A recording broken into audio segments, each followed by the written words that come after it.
next, what I want to do is take what I have on the screen and basically copy it, so I can paste it in lots of different ways. So the first thing I need to do is take what we have right now and almost like cut it out so I can copy and paste.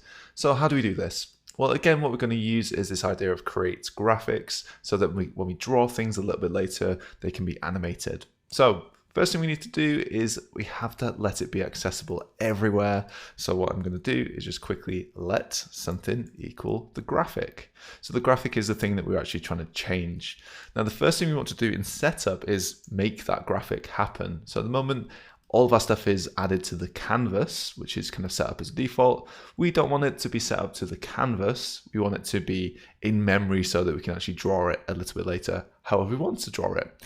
So we're going to make the graphic in here equal to createGraphics. And again, this is going to be the same size as the canvas itself. It doesn't have to be if you don't want it to be. It could be a certain area. But now we want to move all of this stuff to this graphic instead. So to do that, we're just going to do graphic.fill, graphic.textsize, and all the way down, we're just going to add graphic at the start. I can just copy and paste all of these in. Now what we get now is, of course, this is all saved to this graphic. We shouldn't actually see it on the canvas. But what we can do now is draw it to the canvas using image. So in draw, what we're going to do is add a new image.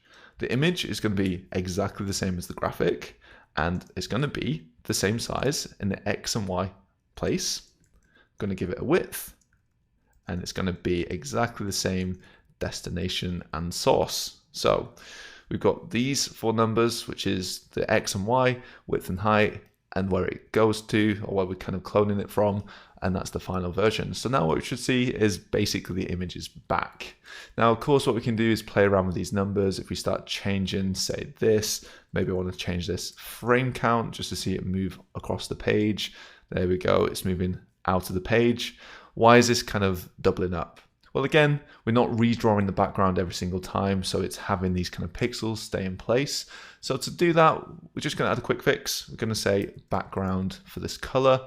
What is the background color for this canvas? Well, it's the same as the background of the page. So I'm just going to take this from our CSS and just move it in here. And again, it needs some quotes around it because it's not a special word in JavaScript. So now what we should see is this, when we load the page, is this is moving to the right. Now what we want to do in the next video is we want to start putting this in position and add in a kind of grid. Again, we're going to use the same idea of the for loops in two different directions, the X direction and the Y direction, so that we can start to edit this and play around with the page.